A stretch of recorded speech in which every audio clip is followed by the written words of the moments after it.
Hey, we're live and we can say anything we want because nobody's watching. How do you make that? Oh, wait a minute. Are we recording this? Sorry, I'm embarrassed. Okay. How do you minimize? I guess remove. Okay. What? I don't want to remove it. I just want to have it ready. Well, I can make us go back to normal. Okay. So. Sorry. I apologize. That was very unprofessional. Yeah, well. But I can still blame StreamYard. They're changing things all the time. That's why I call you my producer. So anyway, we're here with Brandon Hendrickson, founder of Science is Weird. And hello, Michael, and hello, Scott. Yeah, kind of excited about. So what would you like to do first? Because it's kind of up to you. Because we don't know what we're doing. I have a question. We're just a couple. First question. We're a couple of boomers, and we just got a microphone and a computer, and we just started doing this, so we don't know what we're doing. Here's the first what do you want to do? Brandon, have you seen the movie Weird Science? I am familiar with many other pieces of oh crap. Who was the main actor in that? He's also Iron Man. He was also on Ally McBeal. Oh. That actor's oeuvre, but I've never actually seen the John Hughes movie Weird Science. I have read his Wikipedia article because everybody gets the name of my company wrong, which is fine. Yeah. Maybe I should have chosen a better name for a company, but I've not actually seen it. Should I? Does it age well? Is it actually worth seeing? I don't know if it ages well, but a young teenager at that time, I definitely recommend it for anybody who wants to relive the 80s. I guess it was the 80s. It might have been as late as the 70s. I don't know. It was early 80s, but I might be wrong with that. Yeah. So, yeah, I'd recommend it. But I was just wondering if you've named your company because of the movie. I think, definitely there's something in the back of my mind that. Okay, what about the song? How do you like the song She Blinded Me with Science? If it's fine, I kind of like this is new wave, right? This is prog rock, right? I think it was. I've been recently trying to get into prog rock, and I feel like it sounded dumb when I was younger, and now that I'm older, it sounds amazing. And there's a lot of really interesting things. The Talking Heads are fantastic. Yeah. Let me, Michael, you asked me where I wanted to go with this, so I am like so flipping excited about this weird hobby that I've recently taken up of engaging young Earth creationists in conversations, that really great conversations that matter. And my wife does not understand why I am so excited about this. And my parents don't understand. And my friends think I'm crazy and wasting my time on this. But I feel like maybe the two of you will understand why I think this is not just enjoyable, but it's also like a valuable thing to be doing with one's valuable, precious time. So I'd like to talk about that. Okay. Well, for me, it's very, very serious.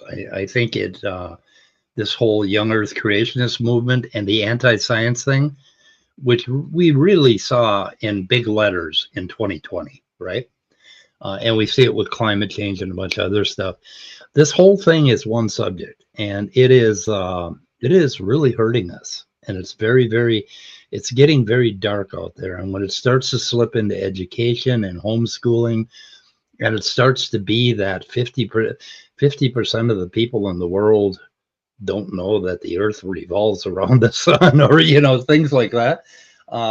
This whole thing is really worth talking to these people, and they ain't going to go away. They're adults. They got to vote. They have rights.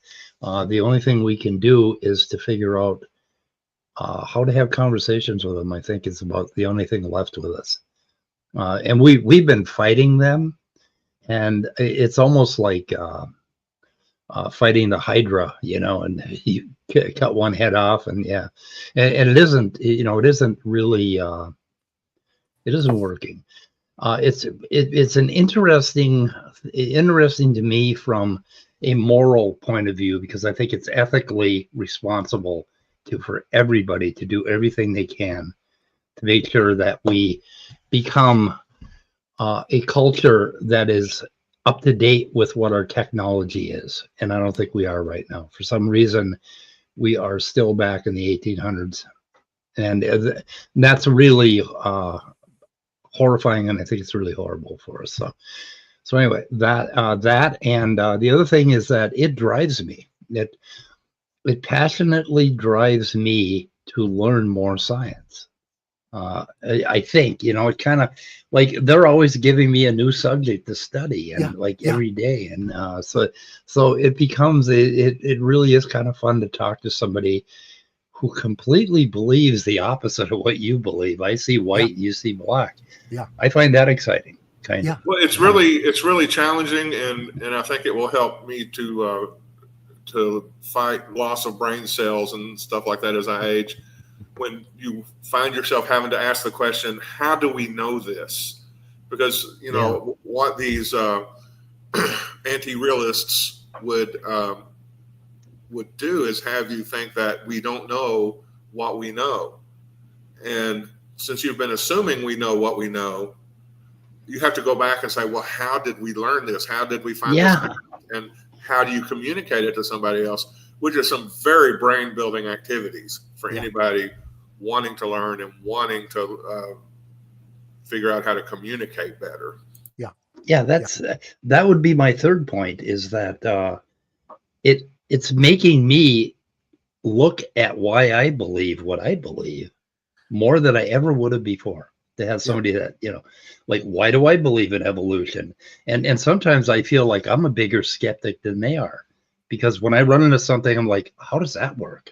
And I go and dig into it and try to figure it out, right? And I enjoy that. I enjoy figuring out why I believe what I believe. So anyway, go ahead.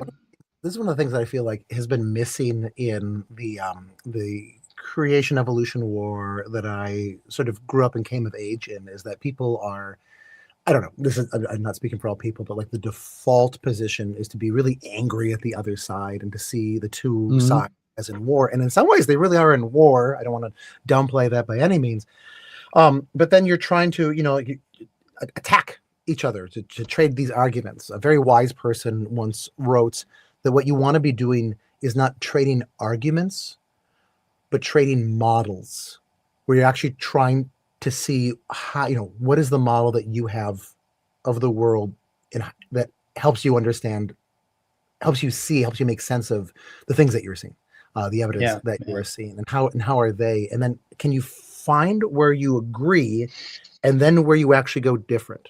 And what I find is that when you do that, when you see the two of you as kind of like standing together and looking at something together, rather than apart from one another and throwing pieces of poop at each other or whatever, like the monkeys that we are, like you have this, all of a sudden, like the cortisol levels go down, and you actually have the opportunity to take seriously what each other is saying. And I know that, like, when I've done this, I do this on all sorts of different topics with people. The throwing myself fully into doing this with the creation evolution debate is a more recent thing. Something that I've continued for. I used to do when I was much younger. But I have found that when I really do this well, and I get them to really listen to me, it requires me really listening to them in a way, Right, where it can provoke these sort of existential horrors in me, where I'm putting at risk some of the things, depending on the conversation, that I hold most dear. And it's that is really, first of all, scary. Second of all, from a meta level, wonderful, right? Like, I love risking everything. I should never become a gambler. This is how I gamble. And then it really helps me have a lot of understanding of how they are feeling when when they're really listening to me, and I'm helping them see how I make sense of the evidence that we're looking at. But I'm speaking really generally right now. Can I actually Yeah. talk about these three contests that I have started running that I think I made a mistake in actually like saying that I'm going to do them this year, because I feel like I should have like first like become well known in this debate, and then I should have done them, but like no one is actually going to know about them, no one's going to enter them, and whoever happens to enter them is going to win the $100 cash prizes for these. Can I talk about those contests? Yeah. So Those are fascinating. I run this company called Science is Weird, scienceisweird.com. And this year we are teaching both our course in evolution and our course in sedimentary geology. Evolution is weird and hills are weird. And in preparation for this, I wanted to help the students in my audience, of our clients, help them really see clearly that that there's such good evidence that the Earth is very old and that evolution has happened over hundreds of millions of years. And typically, the Science is Weird pulls in a pretty secular homeschooling audience rather than a religious homeschooling audience. We say that there's a homeschooling community, but really there's two very different, separate homeschooling communities Right. most of the time. Um, but still, like, we have a lot of people who are formerly religious. We have a lot of people who are religious but are moderate in their beliefs. We have a bunch of modern Orthodox Jews. We have a bunch of sort of politically and culturally moderate evangelical Christians, a bunch of Catholics, a bunch of et cetera, but Eastern Orthodox, whatever, and some pagans and some New Agers and whatever. But some of those people actually come from a background where they were raised young Earth creationist, or they just they have an open mind and they hear these debates, and they hear that maybe there is good evidence on both sides. And I feel like a natural thing for a person who is a good person who wants to be open-minded, a natural thing for them to assume is, oh, maybe there really are good arguments on both sides. And maybe when I'm hearing, this community of people say that there's the evolution happened and we can be sure of this, maybe I should cultivate a little doubt in my mind when I hear them. And I'm entirely in favor of cultivating doubt when one is listening to scientists. I will say that in this situation, right, and I don't think I'll get any pushback from your audience on this, that the good evidence is approximately 100.0% in one direction and 0.0% in the other direction of this. So I wanted to have an easy way to show my kids and their parents that they can really be confident that the Earth is hundreds of millions of years old and everything is related to everything, etc. And so what I do with Science is Weird is we started the whole 6-year cycle of our Science is Weird classes off with the question of how can you really know something? All right, science makes these big claims that it has the secret sauce to figuring out what the truth really is in a way that the other disciplines, only maybe kind of do or whatever. Okay, well, how does science work? If we should trust science that much, why? And I love the philosophy of science and I love the history of science. And I really glommed on to the work of this one thinker, Michael Strevens, who wrote a fantastic book titled The Knowledge Machine, How Irrationality Produced Modern Science, something like that. And his take on this is that the usual answers that are given really do not fit the data. He's both a philosopher of science and a historian of science. And he says the thing that makes science unique, the thing that made the scientific revolution kick off at exactly the moment that it did, was people with irrational beliefs, people who had their own private reasons for having their own worldviews of what atoms were and what substances were and what the shape of the universe was and all this. They agreed to fight with one another openly and to stay in conversation even after they disagreed, and to keep asking the other side to give more ideas, give more feedback, to respond to their things, give better and clearer evidence. And it was that kind of social milieu that that allowed the scientific revelation. Revolution. There we go. One of those RE words to take place in the late 1500s and early 1600s, and then onwards, as it did. So I wanted to take that tact and apply it toward how can I help these families that I work with understand the real evidence behind this. So I said, I'm going to have a contest. I'm going to have a couple different contests. I am going to have this contest be something that people who are young Earth creationists, some people who are creationists of any sort, people who are evolutionists of any sort, anybody who is anybody. There'll be 3 different contests. The first one is to cite come up with what is they think the very single best piece of evidence is that the Earth was covered in a worldwide flood. When I was a kid, that was like polystrate trees. That was like Glenn Rose dinosaur and human footprints being next to each other. That was, something, second law of thermodynamics, something. Because I was a young Earth creationist for a year. I was actually a young Earth creationist, and that got me to love science, which was weird. I understand it's a weird thing to say. And then I stopped being a young Earth creationist after about a year and a half of it. But so that's the first one, and then we are going to get some judges together to we're asking the people to put this up as YouTube shorts and to tag us. I need to get I can cite the tag if I go onto my blog and look this up. But then we will give $100 cash prize to whoever our panel of judges says has come up with the best single piece of evidence. Note, it doesn't need to be a great piece of evidence the way that any of the 3 of us here would judge us. It just has to be better than the other pieces of evidence. I'm committed to giving $100 to somebody for this. Yeah. And then, number 2?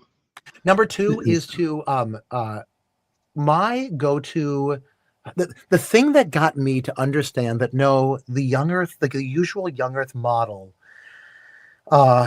cannot possibly be correct is just the geologic column. Right. The fact that we always find fossils in certain strata, and certain ones in certain strata, and that this paints the story of evolution. And I have still not heard anything close to a convincing young Earth explanation for this. I've actually started to become understand recently that there actually are a bunch of different models that I do not fully understand. So I'm actually really excited about learning about those. But whoever can give the best model, make another YouTube short about this, and can tag us in it at the end of, I think it's January for this one, end of November for the first one, so only a few weeks. And the end of January for the second one, and we'll give $100 to whoever comes up with the best one as our set of judges would adjudicate this. And then there's another one to actually find a fossil that indicates that, what Stephen Jay Gould knows. I think it was actually J.D.S. Haldane when asked what would convince him that evolution was a farce was rabbits in the Precambrian. Right. Yeah. You just found a single good fossil that was in a layer that it absolutely should not have been in. That would be enough to absolutely upset the apple cart on this. So people suck at knowing. This is not taught in schools, right? Like what layer of the Earth is around you right now? What kind of fossils can you find in that? When I was a dinosaur obsessed 8-year-old, I would sit in the front yard of our yard, and I would like dig, with my dad's little shaving kit or whatever, like dig down, brush off things in the dirt, hoping that I'd find dinosaur bones. One, dinosaur bones aren't found in dirt. They're found in rock. 2, I lived in Milwaukee. Oh, sorry, I triggered the balloons, the cursed Zoom balloons. I'm trying to turn this off. The cursed balloons.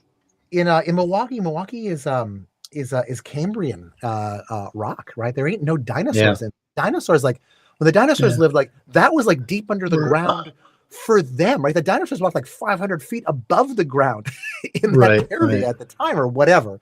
I knew nothing. And my hope is that by actually having this third contest of helping people become like amateur paleontologists in their area and collect fossils and learn to see the rocks around them, the actual story that they tell, That this could Yeah. be a really great citizen sort of paleontology, citizen geology thing that will really set people on fire for understanding the story of the Earth, just to explain the awesome things that they see around them.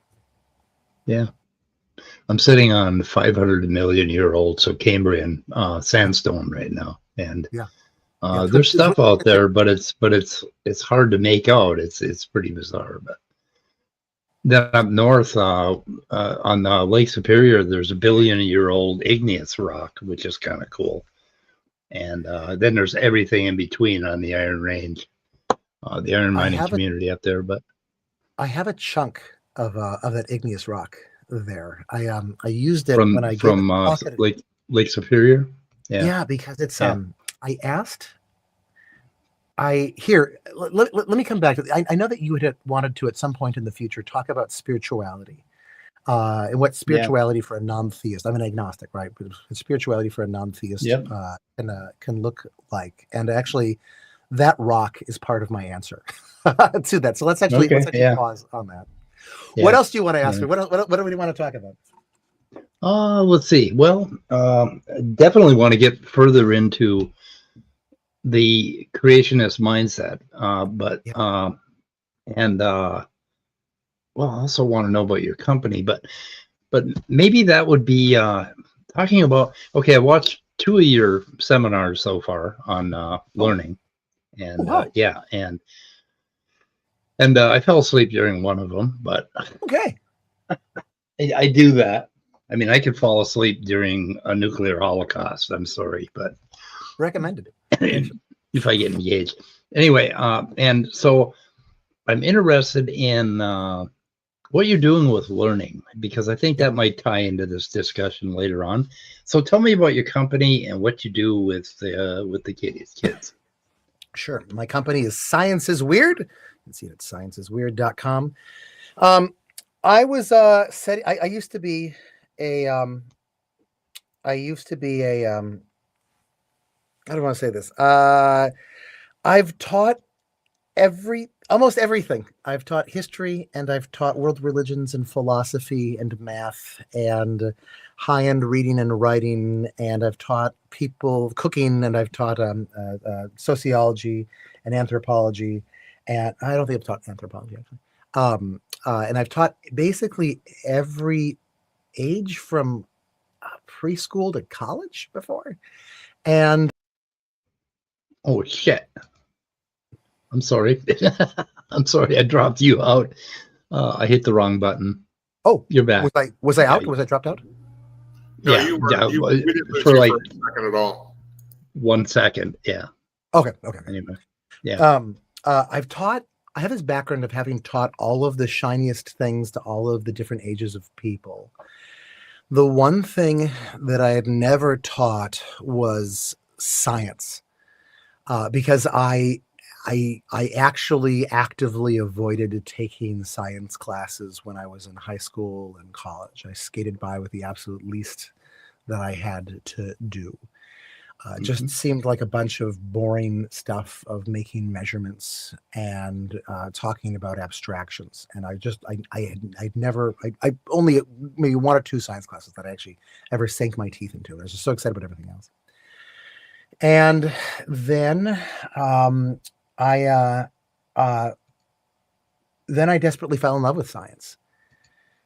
And I wanted to understand, like, what would it be like if I took this sort of teaching that I do and applied it to science? And I realized at the time I was an elementary school teacher. I was the curriculum architect of this little startup school outside of Seattle. And I realized that I could take every lesson and have it start with a riddle, some really sort of juicy question that would make kids excited about answering it. Ideally, something that they feel like they already knew the answer to because it was obvious, and that I could let them guess, and they'd proffer up things, and I was just say, like, no, you're totally wrong. No, it's not that at all. And then they get interested, right? And then I could just leak them, like, they'll dribble them out little stories and images and puzzles and little facts about the world as hints in order to help them solve the riddle. And then the revelation at the end, well, the end would be a revelation, right?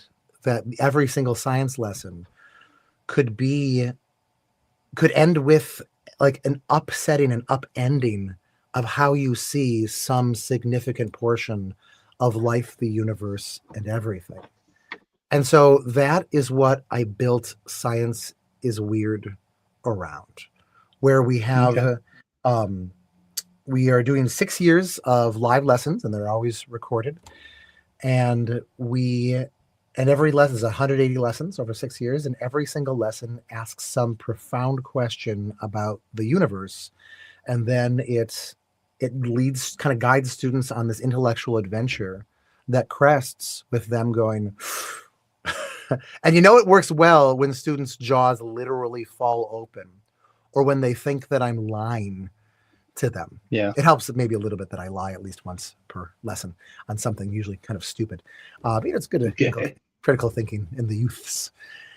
So that's, I don't know, that's what science, that's at least part of what Science is Weird is. There's more I can say about it, but yeah. And then your market is a homeschool market, sort of. We have a bunch of students who aren't homeschoolers, but definitely the majority of the students. I just actually got off another call with a student who was one of the, just goes to a local public school, but we do them in the daytime, but also in the evenings, the live lessons. One of our hopes is that it turns into like the enrichment program of all sorts of kids. The goal of the whole thing intellectually is to give kids who take it for 6 years or who speed run it in like a year. If they did one per day, they can do the entire thing in a year. That they will get a college level understanding. I need to be careful with that. The sort of understanding that most college graduates have if they've taken, like a few 101 classes, but not actually like majored in anything scientific, that they can get that by the end, like 8th grade. Yeah. So science was the thing that lit me up when I was a kid the most, from the time I was like 7 years old, maybe even 6. But it was the most boring thing I took in school. It was horrible. It was horrifying. And I noticed that my fellow students were even more bored than I was. And that was hard to do, but it was horrible. And I went to school in 50s and the 60s, so you can imagine it was pretty bad. I did spend 6 months in Texas going to school. And at that time, Austin, Texas had schools that were excellent. They were so much better than they are down here. And they basically turned my mind on, but nobody else ever did. So, yeah. I don't think Texas is in the same shape today, but I'm not sure. So Austin, though, might be. I don't know. Keep Austin weird. Might be, yeah. Yeah. Yep. Yeah, I went to a school where you could take electives like physiology and 11th grade biology and stuff like that, and it was cool. And they had for Phi Ed, the elective was tennis, and I thought, oh my God, I don't have to throw the basketball, and anyway, it was pretty. And Mike, Robin wants you to clarify which century you're talking about. You went to school in the 50s. The 1850s. Okay. Well, maybe it was the 1750s. It was so long ago, to tell you the truth, I forgot.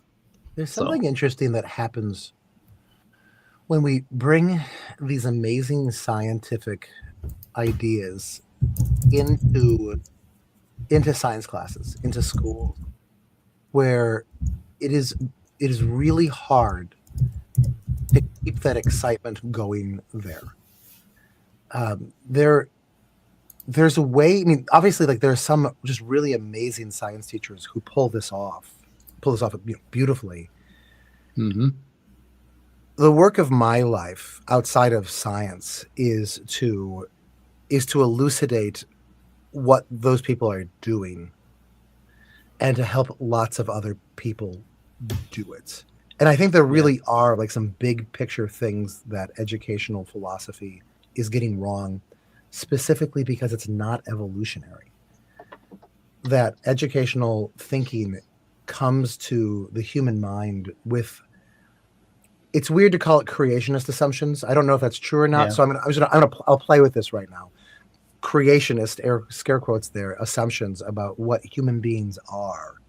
Yeah. And when you understand us as the evolved critters that we truly are, then you approach education totally differently. Yeah. Yeah, that's something that I'm very much into. The neuroscience of learning Yeah. and Yeah. learning and becoming a better person, and how we're missing the mark on that. Yeah. And it's because we're teaching to the spirit mind instead of the actual meat brain. And the meat brain works a little bit differently. Like the spirit mind, you beat it with a ruler, Yeah. and you beat facts into its head, and you try to constrain its emotional self, and then but the real brain, you let them take naps every 2 hours because as it turns out, naps are the best way to learn, right? And if we understood a little more about the science and we applied it, we would teach very differently, I think. I don't know. There is a really important document that was published by David Sloan Wilson, he who wrote the book Evolution for Everyone, with a bunch of other really important thinkers, and called Learning from Mother Nature About Teaching Our Children 10 Simple Truths. And I recommend that everyone in your audience who's interested in this maybe even start by learning about by looking at this. This basically said, like, what would we understand about education if we started with the idea of evolution? The community is the classroom. Learning must be immediately reinforcing. Learning occurs best in mixed age settings, and an effective learning environment must accommodate individual differences. Now, I will say that the things that they talk about here are really, really, really important things. And my work is going way farther than that. And actually rethinking even like how is a lesson itself structured in this. Sorry, did I do something wrong? I'm seeing my own image being really big in this. Oh no, you put something up and I haven't made you small again yet, and I don't want to throw you out this time, so I'm going to do it right. Okay. Oh, I see. That was you. Yeah, I'm just looking up the book, trying to. It's under Audible. Not a book for this. Just his book Evolution for Everyone is really an unsung gem of in the like nonfiction books that you should own. I think educators writing about education is an untapped treasure.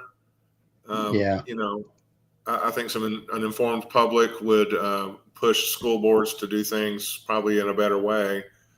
And getting back to what you were saying too about the creationist mindset in schools, I don't think they necessarily. I mean, I'm sure some people are in school as fundamentalists to push the curriculum in a certain way, but I think a lot of administrators are creationist averse because they get so loud. Even though even here, still they're a minority. They are a very loud minority who organize and try to influence and push administrators and school board members or whatever to avoid evolution and to teach the controversy or what have you. So it could be more of a political reason. They just don't want to put up with loud creationists, so they try to hold off on the evolutionary aspects. Yeah, it seems like the stalemate that we've achieved in American education, at least, is that we don't talk about evolution very much. That, like these little bit of dinosaurs that you talk about in fourth grade where I was from. And like you talk about it maybe in biology a little bit, but like it's just not seen as an important part of the curriculum, which really is then leads to people thinking that this is not an important thing when it actually right. How do we say this? Like, for millennia, humans had no idea where the world came from. We had no idea what life was. We didn't know what we were. We didn't know the meaning of things. And then, like with the scientific revolution, we had, and even kind of before, right, going back to Anaximander in ancient Greece, who figured out that humans probably evolved from fish in some way or shape or form. But we have these hard-won insights that we have knit together into a seamless, or maybe nearly seamless, picture there's still mysteries, right? Of like what the universe is, where we come from, what is going on, And and what we are. it's Yeah. epic story. It's incredible, and it doesn't come into the K through 12 school curriculum because it's the thing that's too big for any specific science class. It's too big for history class, and of course, really, like it is the thing that then should knit together all of the disciplines. It is the story of stories. And there's so much that can be found in that, in the meaning of so many of the different disciplines and the things that we learn about in the different disciplines. These things only get their meaning when they are in this epic arc. And because we lose that, because it's not part of the curriculum at all, this is part of why people feel like, this is like, why am I learning about this? Who cares? Yeah. This is I'm in the process right now of leading a team of people, helping lead a team of people to create a radically new form of schooling, and we have people who are interested in this. This is something actually that I write about at my blog, my Substack, The Lost Tools of Learning, which is, I guess, which off. I have linked in the description, by the way, thank you very along much. your website. Thank you very much. If you go to the pattern language and then you see the index, and now just a second, I hate this. I don't know if I can actually get to the thing I want to get to because I have this app that insists on being the here we go. I have this one post called Big History, and if you click on Big History, sorry, I guess this will do. You will be able to see, like, in the schools that we are helping start and the homeschooling approach that we're doing, how we are building history around, how we're building the entire curriculum around a big history. Yep. Cool. Sorry. And I give thoughts on like how to deal with that sounds very dismissive, but how to deal with the inevitability of some parents saying like, oh, like I don't agree with this, like I'm afraid that you're indoctrinating my kid, right? Like what is the actual sort of answer to that, and how can this be something besides like a top-down imposition of a foreign ideology on them, which I think there's an answer to, but it's kind of and that's the other thing, is that the kinds of things that we should be teaching children before they hit adolescence, and has a little bit to do with having a meat brain, or basically having, being an actual biological organism. And we would we would step on the feet of people that believe in the soul and spirit and all of that, and it'd be very difficult to do. But I mean, there's a lot of stuff that kids should know before puberty hits them, about their emotional makeup, about the way the brain works, about the world and what they are. There's this. It's kind of interesting, but I wanted to mention when I went to school in the 1650s, evolution was never mentioned in our textbook at all. Probably because it was pre-Darwin. I'm not sure, but I've got this, let me see here. This is, basically I do modeling occasionally, and let's see, why won't this turn up? Okay. So like when you ask, like, one of the things that are misunderstood about biology is that you are not a single organism. There's this, basically you got two parents here, and they get together and they have one child, or more children or whatever. And then, so this is like your great grandparents or your grandparents, your parents, and you, and you're having a number of children. There's this continuity between you and your mother, particularly, because her cell is the biological makeup of you when you're a zygote. And for the first week of your development, your mom's DNA has a lot of effect on who you are. And so you're kind of a little bit of your mom and a little bit of you. And if you taught that in school, I think people would be irritated. I don't know. I'm not sure. But anyway, so it's just one example of something that will give you a different perspective on what we are. as organisms. And then when you look out there, when you think about these common ancestors and this mess of life on this planet, this green scum around this rock that we are a part of, we are all very much one organism. And when you think a little bit about that, it's kind of an interesting thought, or an interesting feeling to get your mind around that. So anyway, this is, I mean, I love that, right? This actually sort of getting into those sorts of frames that people refer to as mystical, that we are this, what I've heard somebody refer to it as like a trans-historical, multi-tentacled single creature. Yeah. Just happens to split here and here and here and here, but then the creature continues, and we are part of that creature. The best book I've ever seen for young kids for this is my friend Jonathan Tweet's book, Grandmother Fish, a child's first book of evolution. For anybody who needs a Christmas present or a birthday present, for any kids or grandkids whose parents would be very happy to have a book of evolution in the house. This book is meant for preschoolers. It is one of the best books on evolution that I've ever read. It does phylogeny so wonderful. I can actually pull up the crucial picture from the inside, or one of the crucial pictures from the inside. You realize because of my rules, I have to put all these things in my description, right?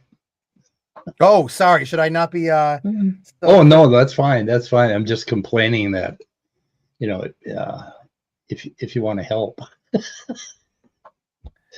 Okay, let's see. Let me get this one in the chat and in the description. I found Grandmother Fish. Oh my God, no, I didn't find it. What did I find? One of their teachers with grandma on it, or t-shirts. Well, let's see here. Go ahead. Let's see. Where am I at? Cannot find it.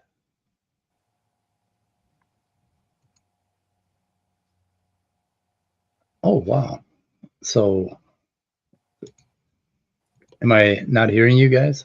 Or no, I was just silently looking for one of my favorite part of this book, which is a phylogenetic tree that, in really beautiful art, he uses he worked with the artist Karen Lewis to do this, walks through the whole kind of tree of life, and then the narrative, so to speak, follows through your grandparents. He calls it grandmother. Your grandmothers, from grandmother fish to grandmother reptile to grandmother mammal, and then has the preschooler act out the things that each of those ancestors was able to do that were new in evolution. Yeah. So it situates you in this very somatic, embodied way in all of these things. Right. So grandmother fish, right, can sway from side to side. The things that came before it and went the other directions, like none of these things slither. They slither, because that's what it means to be a vertebrate, right? Like you're vertically oriented, and left and right is relevant to you in a way that it's not for segmented worms. Grandma reptiles can crawl, right? So everything after this not birds or whatever, but like basically everything after this can crawl, like can crawl in that way. Mammals nuzzle. Mammals are and cuddle. Apes do various ape things. Anyway, it's a absolutely wonderful book, recommended for any audience who needs a present for a cute kid in their life. Sorry, what are we talking about these days? I feel like I took us offline with this. Do you want to talk about? Well, we've got Sieber on that conversation I had earlier with him. The second part of that conversation is a little more on evolution and intelligent design, and I'm annotating it with illustrations. The third part about it is spirituality and my natural God that I believe in. Because I'm only an atheist around Christians. When it comes to, am I an atheist in general? I don't think so, because I believe in the universe as God, basically. Except we want to qualify that. It's not a thinky God or a man-like God. It's the universe. The universe is the universe. Yeah. It's stuff, right? You're anyway. Yeah. Yeah. So that's the third part of it. And The interesting thing is that I realize in that discussion, he looks at one of the talks we're going to have is I look at a gearbox and I see intelligent design. And then I look over at an oak tree and I see more something like a swirling river. I don't see intelligent design in the oak tree, but he does. And he sees it very differently than me. And the other thing that I realized about him and creationists in general that I didn't know before I talked to him, I don't think, in not as stunningly as I know it now, he views what our community is doing in science very differently than I do. He visualizes scientists and biologists and people who write papers and people who are doing the research in a very different way than I do, from a totally different point of view. And I thought that was interesting. How does he sees them kind of as like he sees evolutionists as being this little group that are worried about their theory and they're trying to patch it up, and then he sees the scientists as these people that are doing all the evidence, right? They're doing all the research, and then they're giving it, and then the evolutionists read the papers and they want to ignore them, or they want to work around them. And that's not what's happening. The guys that are writing the papers are the evolutionists. They're just, except they don't sit around and think about, evolution. Yeah. I don't think I thought about Darwin twice in my life prior to running into creationists. But I studied molecular biology, right? But I didn't think about Darwin ever. It was never a thing. And I never thought of junk DNA or any of that shit. So they see this whole thing as being some kind of a weird conspiratorial network that I don't think is realistic. And maybe it is, maybe they're right. Maybe we are assholes, and we're all sitting around conspiring to because we just want to sin and we want to get rid of God. One of the comments I had on my video this morning was a guy who said, how did he say it, Scott? He said, I was talking about granting abiogenesis, that God backed the starship into the ocean, and he dumped all these single-celled eukaryotes into the ocean. And from there on, so I grant abiogenesis as being God did it. But then from abiogenesis to, the development of multicellular animals and humans, that's what I wanted to talk about. And he said, well, then you defeated your atheism. And I told him, I said, this isn't about atheism. This isn't about believing in God. This is about evolution versus creation. It's not about believing in God, and it's not about being an atheist. And I realized that this is what's in their head, that they see somebody who believes in evolution and they want to call him an atheist. And that isn't the case, because there's a lot of old earth creation Christians, right? Well, at the time that you were having this conversation with him, were you using the moniker Answers in Atheism? Oh, yeah. Right. So it's not crazy for him to think that this is an important part of. I once gave. I used to be on the board of a family, which at least for a time was the. Hey, Scott, what are you doing? Did you just decide a tornado? I'm going to invoke my Fifth Amendment right to remain silent about that topic, and say I did also make an observation about that comment that there is certainty. Isn't that what JG's calling himself now, or certainty is real 888 or something like that? Yeah. But I think he kind of revealed himself as being typical of, I think, a lot of more fundamentalist type thinkers, in that what we were saying was, in order to set aside this objection for now and look at this one aspect, which was that particular thing going on in the cell, let's grant that God is behind abiogenesis. And now let's consider what's going on in the cell. However, in order to do that, you would have to entertain that the evolutionists could be right, or that you don't need God in order to, you know, to come to your conclusions about evolution, that God is not needed for that hypothesis. And that's something that is almost anathema. A fundamentalist mind cannot even hypothetically consider that God is not a part of things. I don't know that was true of me when I was a fundamentalist, or at least sort of fundamentalist close. I was raised a conservative evangelical, but I had some fundamentalist influences in my young adulthood, my teenage years.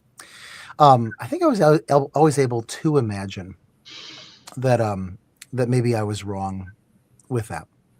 Well, maybe you weren't fundamentalist enough. No, what I mean is, it may be just a characteristic of a type of thinking, rather than just, you're a fundamentalist, therefore you can't imagine that God is not real, or you can't set aside, God in your thinking for now, just so you can entertain this particular theory.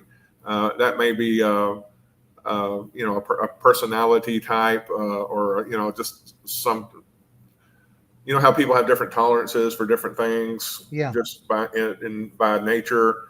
Maybe that has something to do with it, because I think I had a big trouble entertaining the idea that God couldn't exist when I was a young fundamentalist.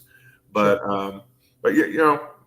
I take your point. There are different types of fundamentalists, just like there's different types of people. No, and I take your point too, and thank you. I apologize. I think I reacted against that because I had forgotten that you had used to be a fundamentalist. I went to seminary and pastored a couple of churches too. Oh, really? Wow. Yeah. So I was in the thick of it, is what I'm saying. Yeah. I was I wanted to be a theologian, right? Like I know way too much theology for my own good. I know what you mean. Yeah. I know what you mean. Yeah. And the reason I think that I reacted against that was because I often hear in our community, our pro-evolution community, anyone who is, sort of conservative theologically, as being called a fundamentalist. Obviously, fundamentalism is a piece of that community, and then the idea that they're not able, that none of them are able to even question their beliefs, which is definitely true of some people that I know in that community. It's quite sad. So I apologize, Scott, that I. There was absolutely no offense taken. People can bring points of view to my mind that I hadn't considered, and that's fine. That's part of learning. That's why we have a community. Yeah. That's why science is a community-based project, including enemies, right? Like finding frenemies to fight you forever is what I've taught the students in Science is Weird, is the secret to coming upon truth. Yeah. One of the proverbs that I retain as one of my go-to memes is, as iron sharpens iron, so one man sharpens another. Although I may have butchered it over the years. No, I think that's the proverb. I think it's the proverb. Yeah. I like "Come, let us reason together" from Isaiah. Yeah.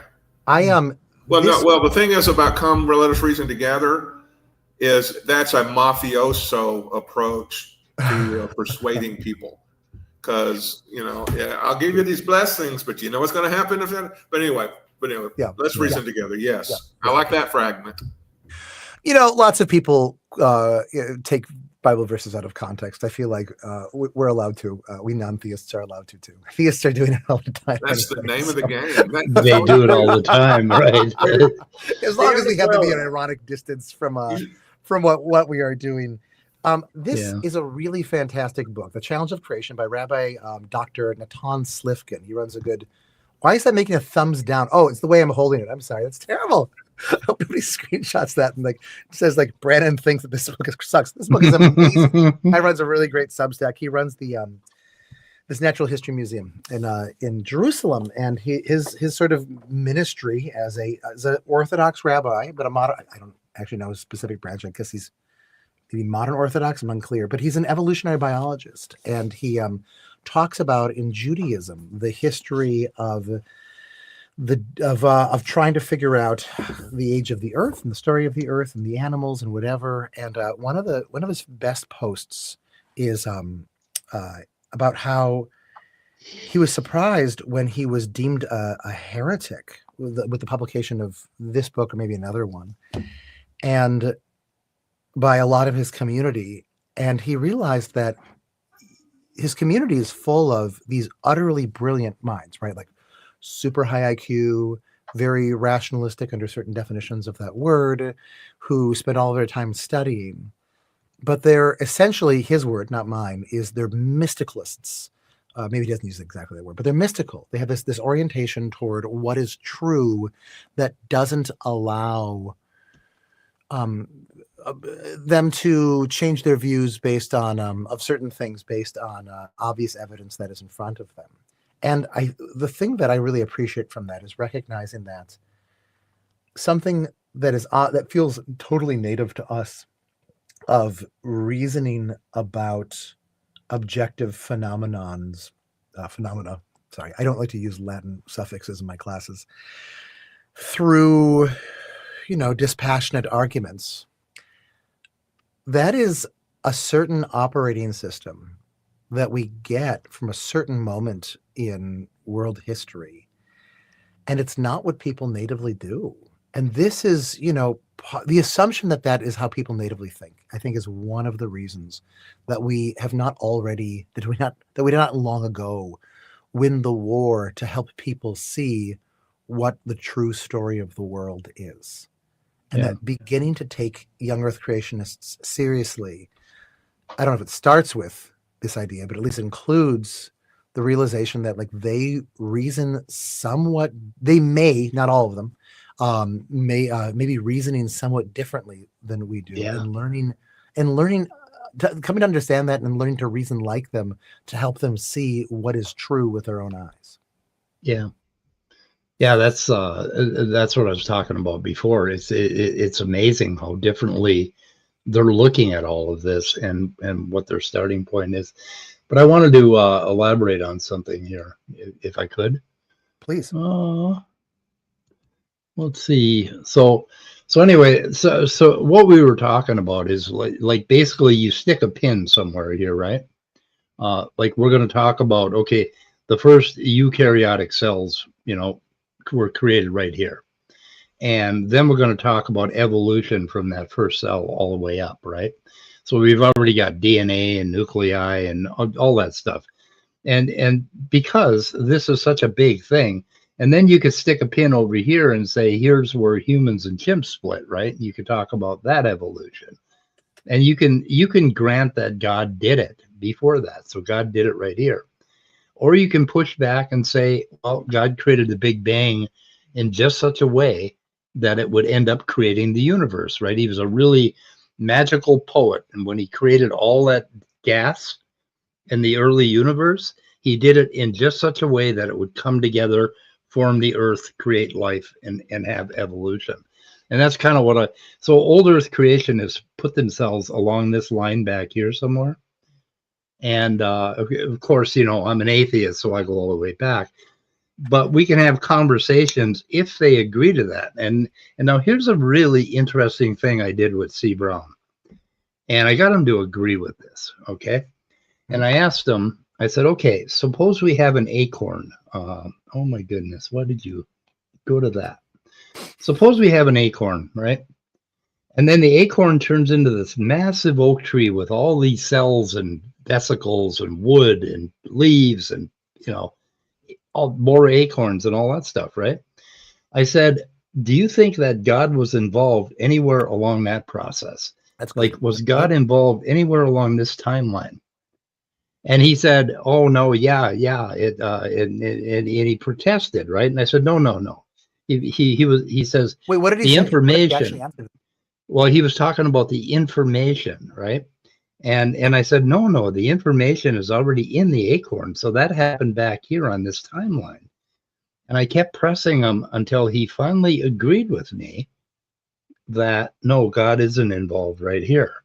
but God is involved back here, he says, where the information came to be, where the DNA came to be, right? And then he said, I agree with you on that. And it's like we agreed on something. But the thing that they never think about is the miracle that happens between the acorn and the oak tree. That is a damn miracle. I mean, when you think about it. Yeah, when you look into absolutely. developmental biology, that is a miracle. Also, I have a bone to pick with you on Haeckel, but we'll get to that. But I watched your video in my life that anybody has ever said that sentence to me. Oh, okay. Okay.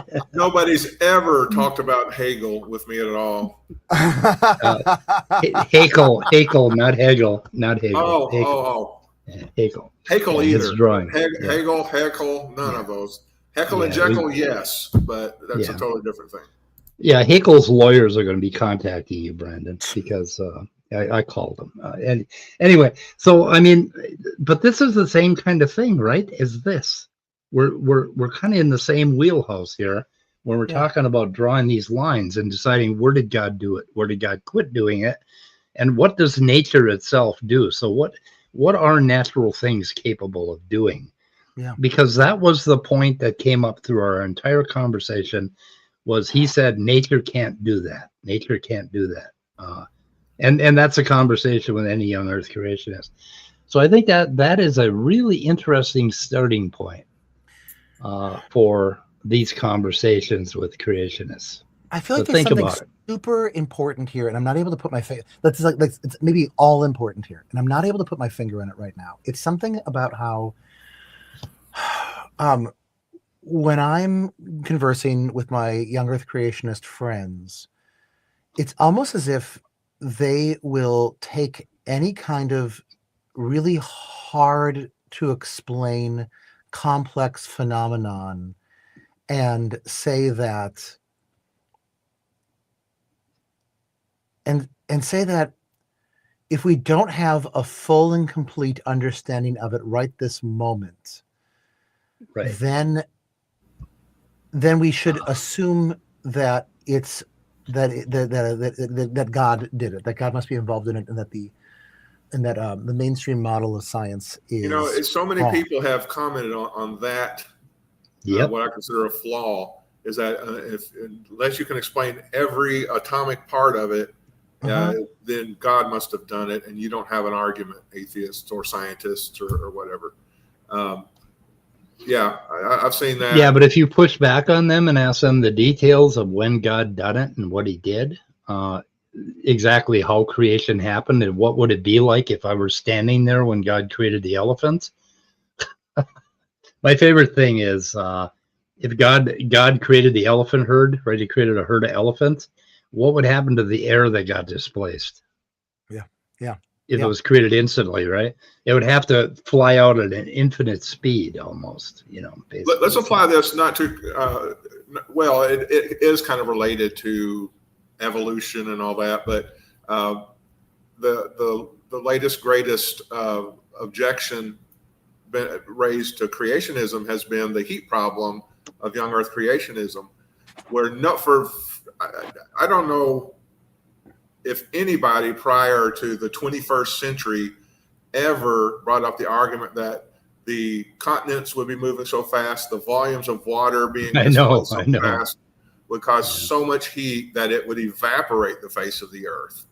And it's like applying cause and effect and consequences to these, alternative models, just like people should apply to this accepted models of creation. What would happen?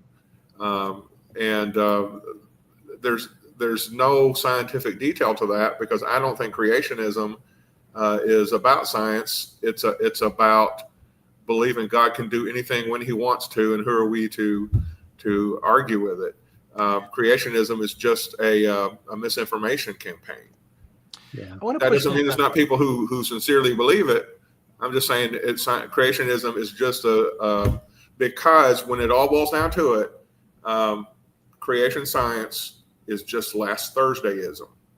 God created everything last Thursday to look like and feel like and seem like and measure like The earth is billions of years old, but really God can do anything he wants when he wants, and he created everything last Thursday in full form. It's no different from that. Yeah. I want to push back on this.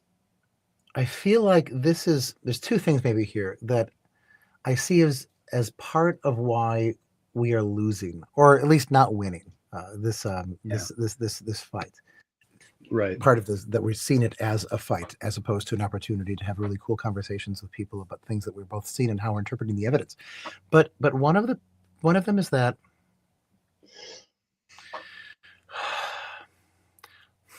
sorry.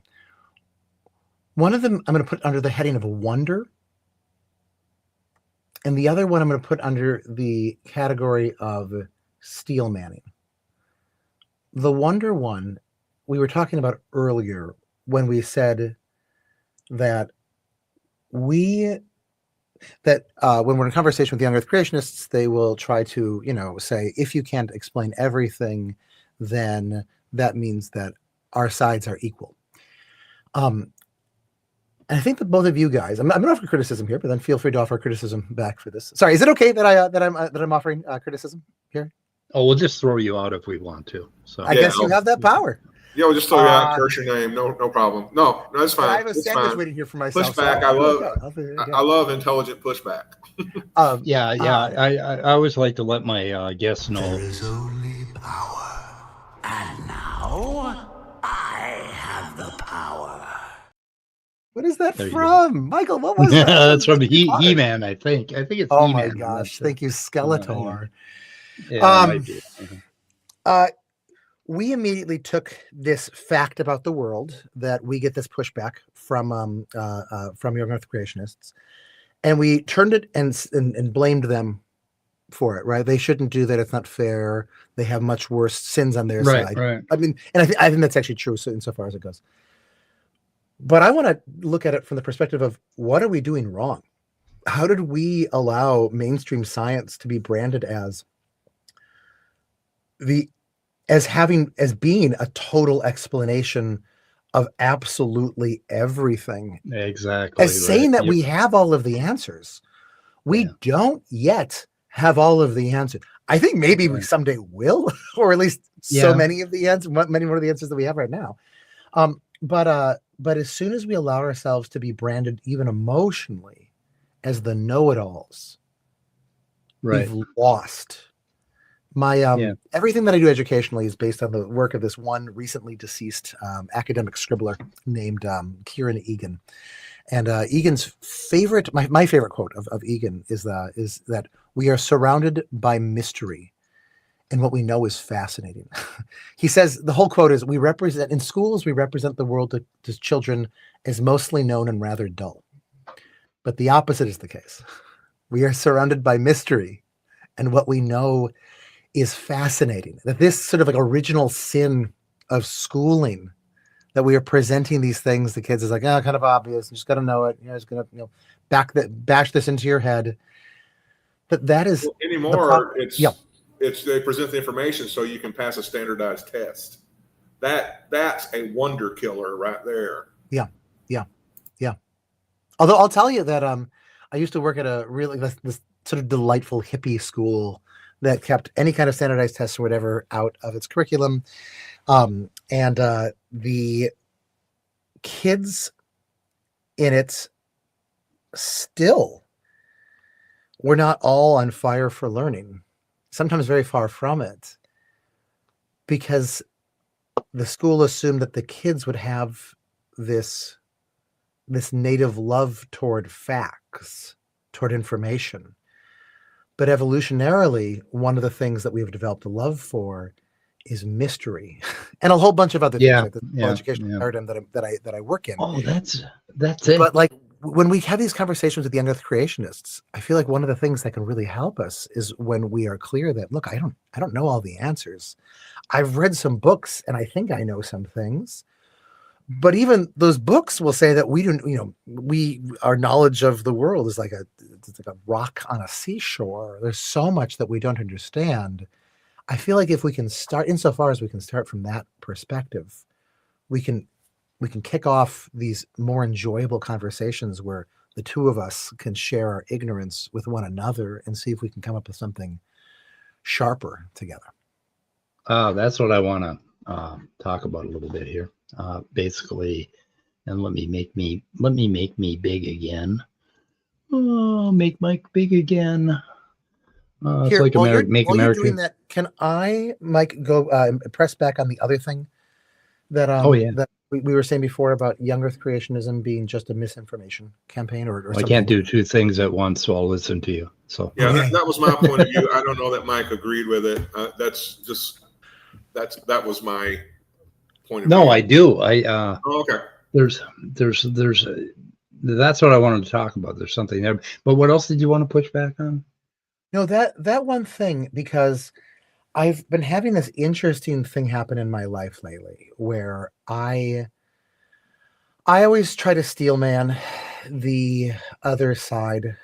I always try to take their best ideas, and whenever somebody says something, these are, by the way, some tips that I get from the really wonderful book "How to Have Impossible Conversations" by Peter Boghossian and Yep. James Lindsay, which I recommend so heartily toward anyone who has people in their lives where where you get in fights about things again and again.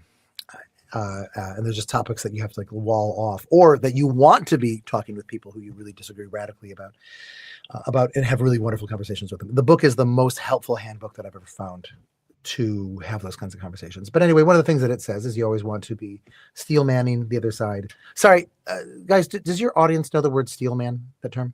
Oh, yes, very Okay. much.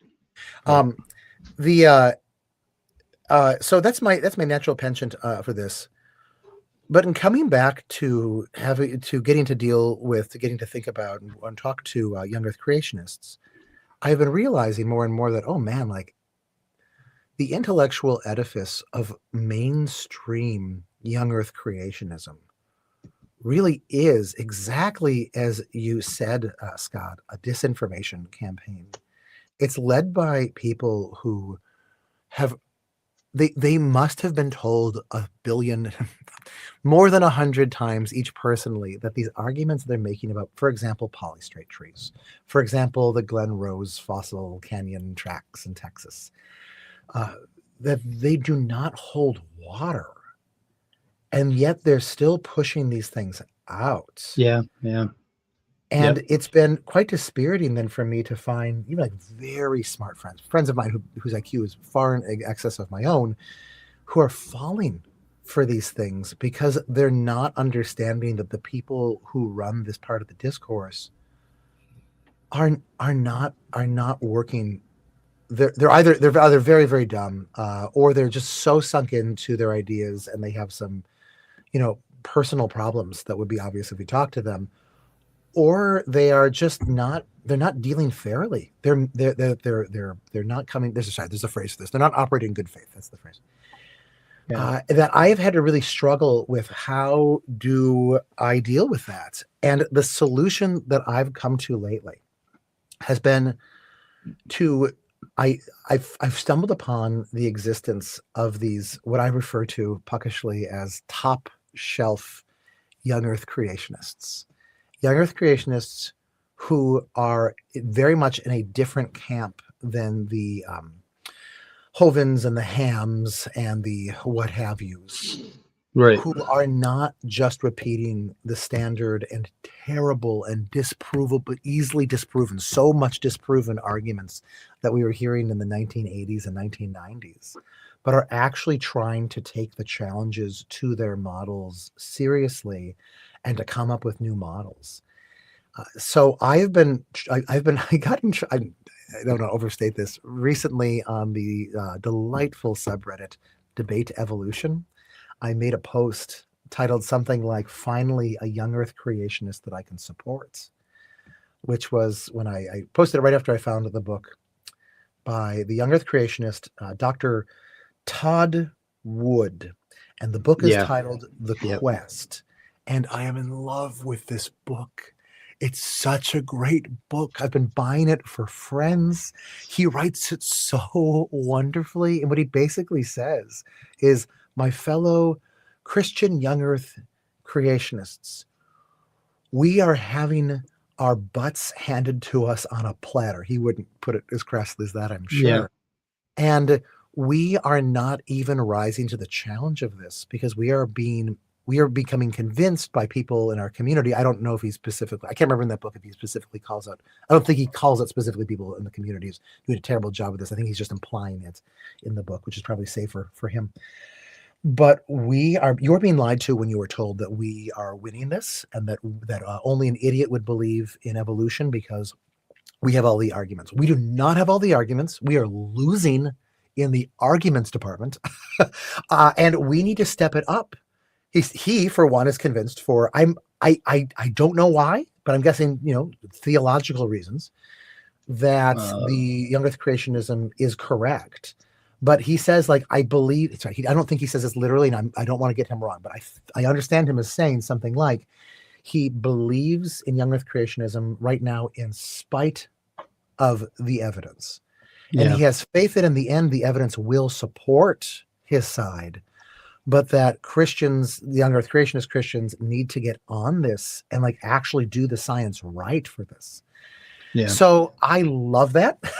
I love that so much for all sorts of reasons. That is a person that I can dialogue with and have an adult level conversation with, and it is somebody that then we can use to show, we can call attention to when we're talking to other young earth creationists. That it's not just us that are saying that these arguments that are coming out are bad arguments. It is other young earth creationists, and not just Dr. Charles Wood, but a whole bunch of other what I refer to as top shelf young earth creationists as well.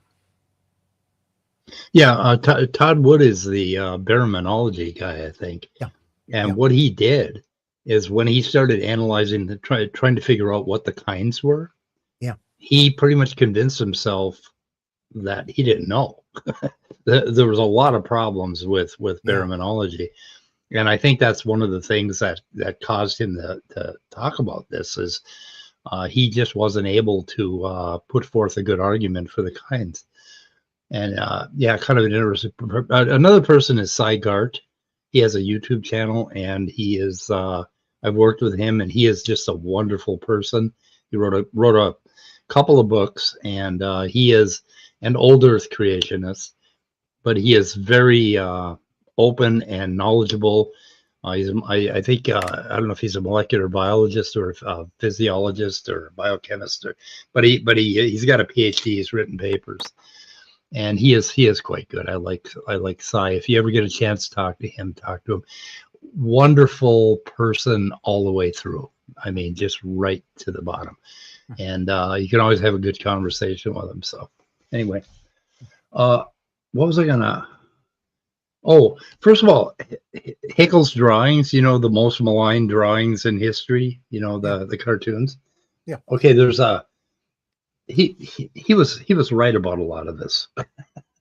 There's something called the phylotypic stage, basically, where if you look at embryos, there is a stage in embryonic development when we are very close together, most of us animals, which is kind of cool. And he drew that embryo page. We did a big thing on this.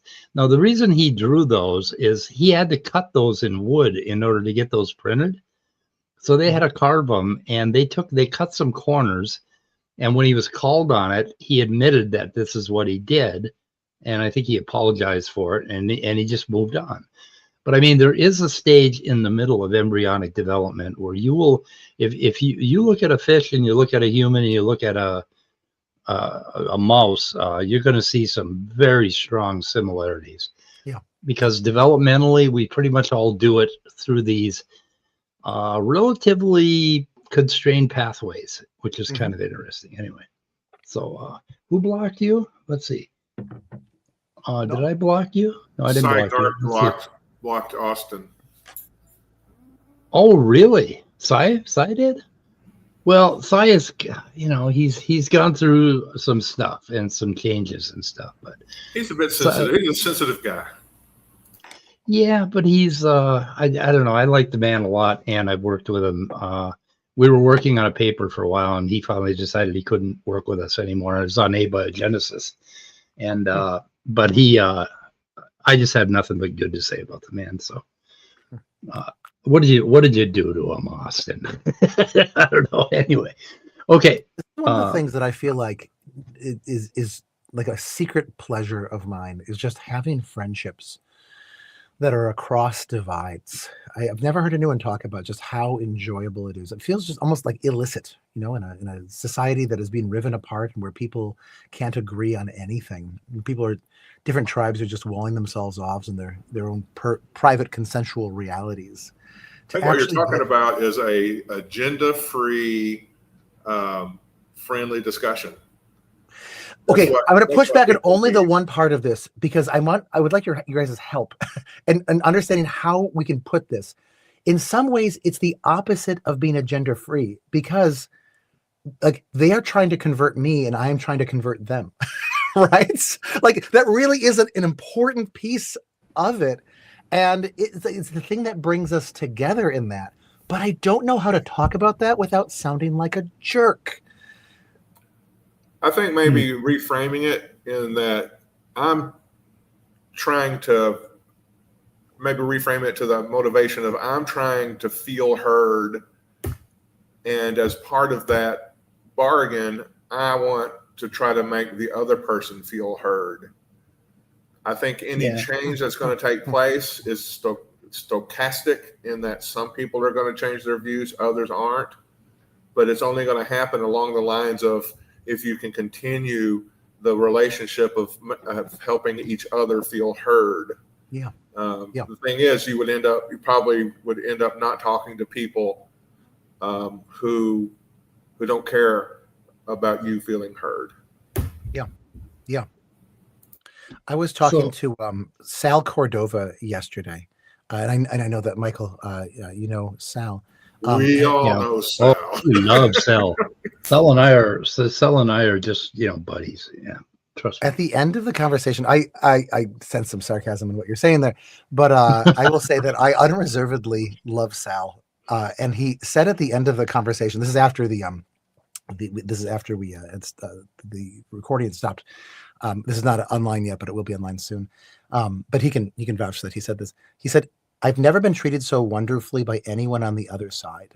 And he said it was a chance to articulate my views cogently, and it almost made me want to cry. Right? I was like, slightly misting up at this, like, oh, like to do this and do this well with another person is to give them a chance and to be, to do it yourself. Then to get that chance yourself of actually feeling heard, which is I'm not a touchy-feely person, but this is like maybe the one spot of my life.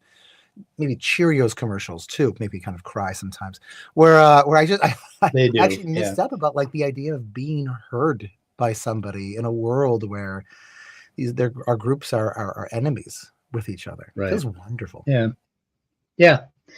I my history with Sal is we were like really good friends, and I really, really cared for the man.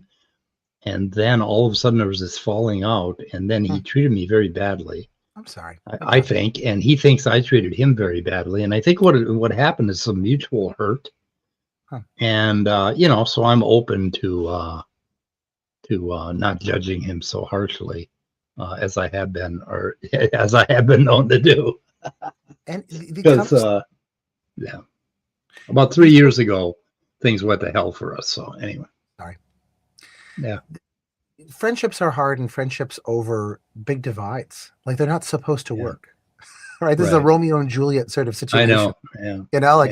Everyone about their communities is rooting against you, and the things that we learn by being in our communities, like their natural impulses and responses to things can be the sorts of things that can really irritate people on the other side. It's hard. It's really hard. And I don't claim to be perfect at this. I just pissed somebody off on YouTube totally accidentally. Recently talking about science. Yeah, and risking being called a snowflake, Saul hurt my feelings. He hurt me, and part of my reaction to him is I have to be an adult here and make sure that my reaction is not over the hurt, that it's actually over something more substantial. So anyway, I'm open to reevaluating all of that, but with some caveats, I'm telling you, because things have been done, things have been said. anyway, I wanted to talk a little bit about this knowing everything, and what I want to show here Knowing is that everything. knowing everything. There's an Okay. actual bridge. There is a bridge between atheism and belief, and it's a very interesting bridge. Okay, and it has to do with this idea of well, basically, I got to draw another little picture here. I got to have another thing in my world, and that is like the universe, the cosmos, everything, right? What everything is.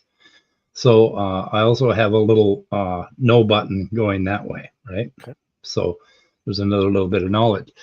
So we obviously don't know everything about the cosmos, and we'll admit that. And that's our scientific plight that we were talking about, that we don't know everything here, right? But a whole bunch of stuff in the Bible about not daring to claim you know God and you know everything about God's intentions and wills and whatever. And in fact, there are whole branches of Christianity, I think, that are based on the idea that you cannot know God, that God is much bigger and greater than all of us, that we can never know this, right? Yeah. And now, isn't that interesting? Because that creates a bridge. If you don't know God and we don't know the cosmos, how do we know that they're not one and the same? And when you look at it that way, when you look at God as, okay, God maybe doesn't have man-like feelings, and he doesn't do things in time, and everything is completely blown out of your field of what you can know, okay? And you put God as something that you just have pure faith in, right? How is that different than the cosmos that a scientist don't know? What's different about it? There's a bridge there.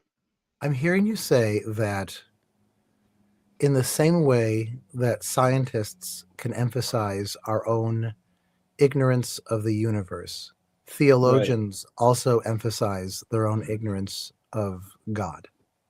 Right.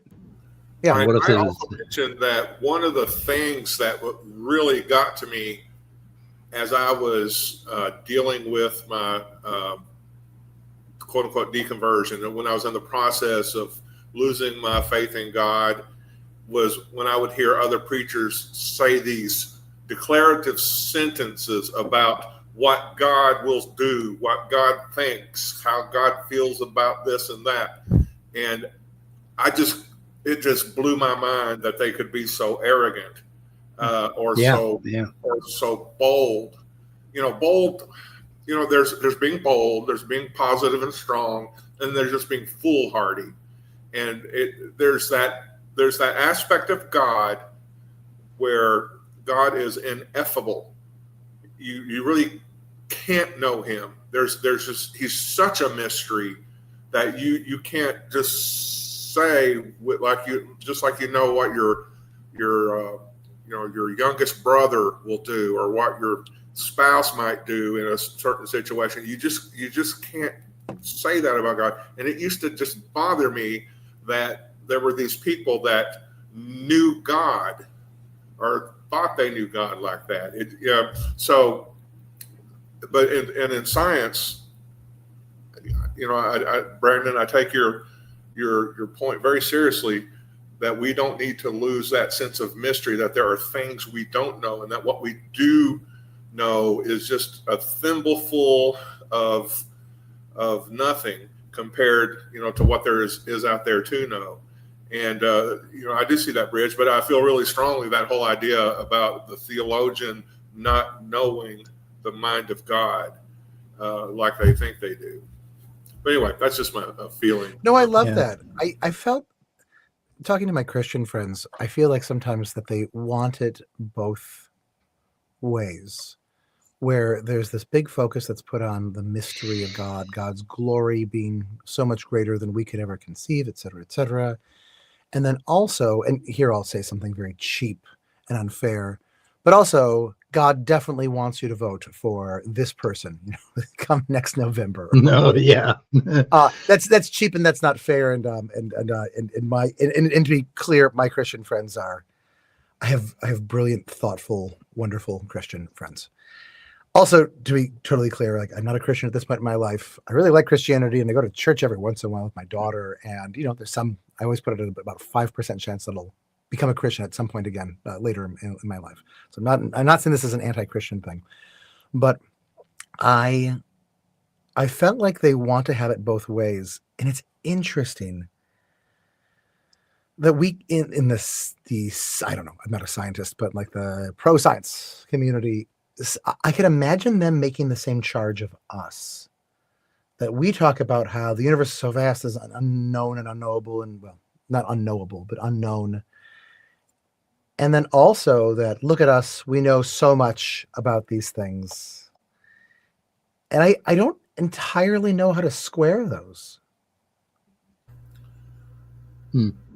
Well, the way I square it, or if I think I'm addressing the same thing you are, I might be mistaking that, is that what we do know so far, we don't require a God as part of that explanation. That doesn't mean there's no God. That just means that the kind of explanation that we need does not involve a God. In the realm of science, there are other reasons why I don't believe in God. Science has never entered into it. I was accepting evolution long before I became an atheist. I did a lot of research on the topic, read a whole lot of books when I was in seminary about the creation evolution debate, articles and things. I came to my own conclusions, but the atheism came later for all the various reasons. But in science, you those kind of spectral, spiritual explanations that people seem to want to give just don't apply. The methodology can't use God. If God could somehow enter into science, then God would be just a natural part of the creation. Unless you're a process theologian, then maybe not. But to me, that what we do know right now doesn't require God to be part of the explanation. You believe in God for other reasons. Yeah. Can we bring in some of the things that these excellent commenters are putting in there? Sure. Skeptic, Yeah, but let me let me get this out of my mind first, though. This thing, Ellen Watts made a big thing of belief and faith are opposites. That if you believe something, you know it, and you know what it is, and you're believing in a particular thing. But to have true faith, you completely put that aside, and you have no knowledge, and you lean back into the fabric, and you just have faith. You have pure faith without having anything proven to you or believe or any of that stuff. And that is just something that I've lived my entire life around. Basically, I come upon this when I was a 15-year-old, and it made a lot of sense to me. And for me, this thing right here, this cosmos, I have great faith that the universe is unfolding exactly as it should. And anyway, so that's kind of where I'm coming from. And I have that same feeling. Faith, Michael. What's that? You are a man of deep faith. I am. And when I talk to Christians and they start talking about their faith, the ones that are deeply faithful, I feel exactly what they're feeling. And I'm an atheist. So how the fuck does that work? Because you're kind of a pantheist. Because you're sort of a pantheist, which is fine, right? Pantheism. Well, not really. Yeah. Well, you said that God is the universe, right? That all is God. I'm a pan, not a pantheist. But you have the word God written in circles on your diagram. Oh, I'm sorry. Well, it's up on the left. Okay. Yeah. Anyway. Go ahead. You were going to comment. Yeah, is it possible to put skeptic philosophies or skeptic philosophers? You talking about this one? Yeah. Oh, sorry, no. Before the one where he said about he was talking to somebody who said that God exists but does not have intention. Here we go. Thank you. And thank you, skeptic Oh philosophy. shit.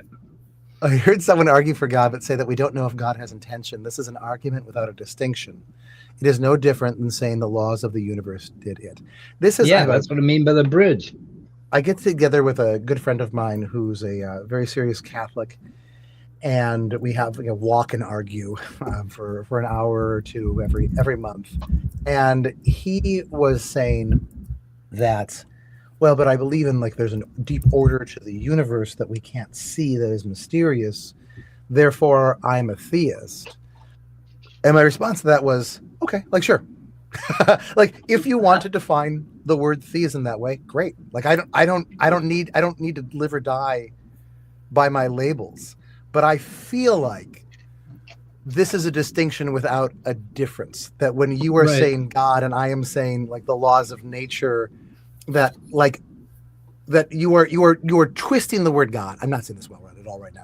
You're twisting the word God to only mean the laws of nature, and you're then trying to trick me into saying that I believe that surely I should believe in all of these other things of Christianity. And no, you are reusing the word God in a way that is not commonly used there. So I really I don't think I'm saying this clearly at all, but I really like skeptic philosophy, what you said there. It's sometimes good to taboo a word if we find ourselves fighting over a word, to taboo it, right? Just say, okay, let's not say that word for the rest of this conversation. But when you want to say that word, just say another word that gets across what you were talking about, and I will use other words, and then we will see how we can do this. Yeah. We talk about the aspects that we share with theists, such as sense of wonder and awe and mystery, the knowing versus not knowing. But there's an aspect of faith that I can't really ever say that I can share with theists, and that is the feelings of safety and security and possibly comfort and consolation that a belief in God gives you. Mm-hmm. Now, how I've dealt with it is to realize, well, we all have the same level of safety and comfort. Others, meaning believers, are just have a crutch called God, and that's their teddy bear. However, the teddy bear that they hold on to in the middle of the night when they're scared or lonely or whatever is an illusion.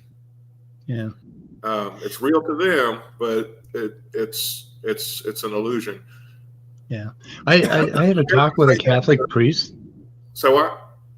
When I was 24, I had a talk with a Catholic priest in his rectory. I was doing a AA fifth step with him, and I realized he was an atheist, and he pretty much admitted it, that he didn't believe in a thinky God or a man-like God, and he just had deep faith in this order, basically, that you were talking about, that order of the universe.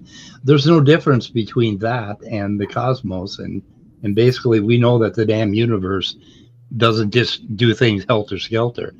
But then when we have this God, oh my God, I keep doing that. When we have this God thing, I mean, when we start giving it attributes, when we start thinking we know about, he's disappointed, he's angry, he's going to kill us and all that shit, or roast us in hell, all of those things are things that we claim we know about God. If you get rid of all those things, you are an atheist. You're secular. You're no different. There's no difference between those two things. And you can have deep faith that the universe is unfolding exactly as it should, basically. And you can call that God's will. And I do all the time in AA meetings, basically. Praying only for God's knowledge, or God's will for us, and the knowledge to carry that out as part of the 11th step. And I take that very seriously. And what that means is complete acceptance of whatever happens in my life. So I'm suddenly realizing, Michael, that the sort of what I'm calling pantheism that I'm seeing in you, which words turds, right?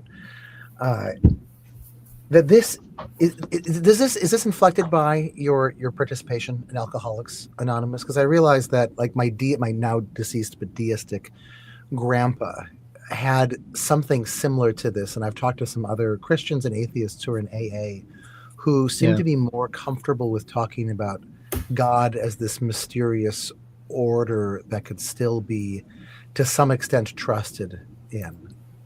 Yeah.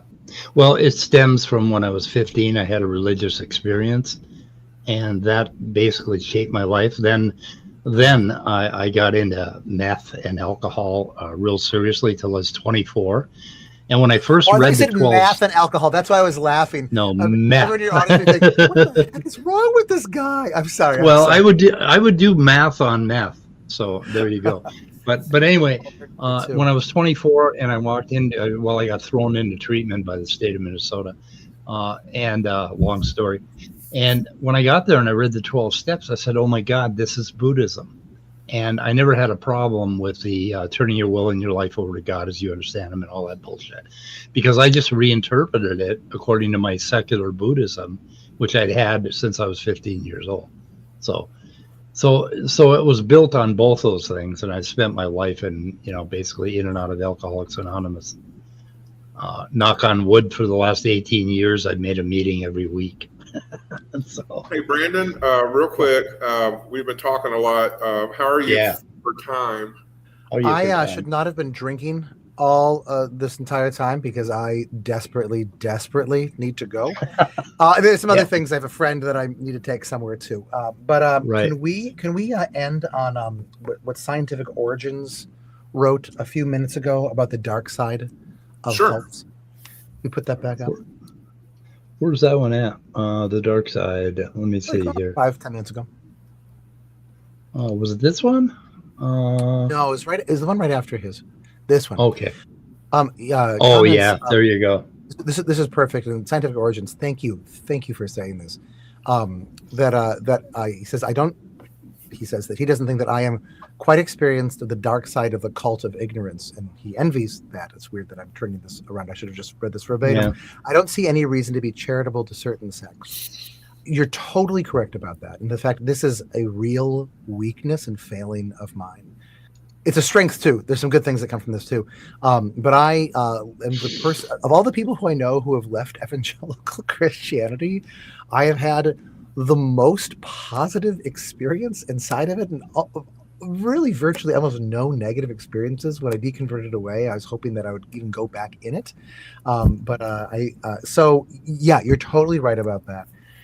And I think that the way that I relate to this would be a lot harder to do if I had been, I don't know. I have friends who've been like half broken by these religious movements. And that's I don't want to demean or ignore that at all. I think my answer to the what was the final thing that was on that quote there? Like, I don't see why we should give the benefit of the doubt, or the why we should assume the best of these sects. I think that's what he said. Yeah. My and Scientific Origin. Let me know if I'm misquoting you in some kind of important way there. I think that there is an answer to that though, and it is that if we don't do that, and if we continue to engage with that community, we only make that community stronger. Whoops, I'm sorry, Scott. Oh, that's okay. That's why both of us having God powers is a bad thing. I know. Okay.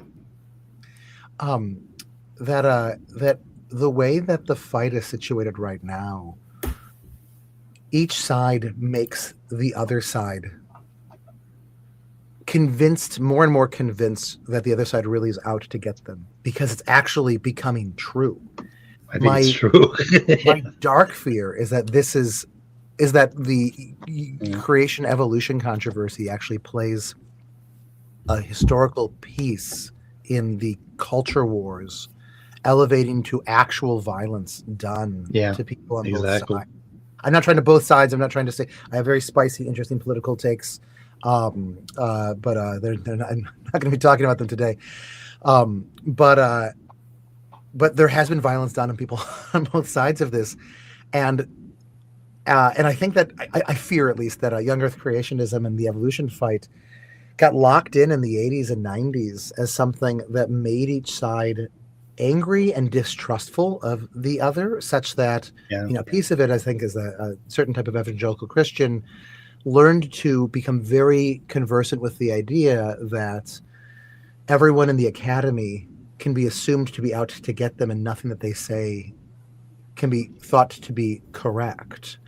That they're willing to falsify all sorts of data, to go above and beyond and ignoring the obvious implications of things. And I think that something almost reversely opposite has happened in the academic community, where you have people saying, like, well, anyone who is asking questions is one of these terrible young Earth creationists, and they're brain dead. And anyone who's religious is to be thought suspect for this. And I'm not nearly as clear on that piece of it, but I sense are you reading my mail or my mind by doing that? Right? Like, and the truth, the scary thing is that, like, the more that people think that this is the case, it actually literally becomes the case.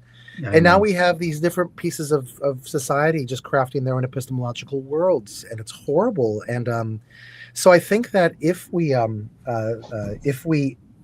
can get ourselves to assume the best, oh gosh, it's like flipping Pollyanna here, but if we can learn to have good conversations with people who are on the other side, which means taking them seriously, means listening to them, and letting them correct us, right, and thanking them when they do, and a bunch of other things that I really do recommend Bogosian's book for, How to Have Impossible Conversations. I Link in my description. I think we can actually make headway in this. Okay, I'm going to go. Thank you very much, Scott, for asking me that. I was gonna suggest it, and it's much cleaner if I let you do that. So thank you very much. Okay, and thank you. And we have to have a private talk about this Asimov idea that I had. So okay. At some point, whenever you have time, reach out to me. I'm made out of time, so okay. Good enough. Well, thank you. Thank you guys for doing. Thank you guys for doing this thing.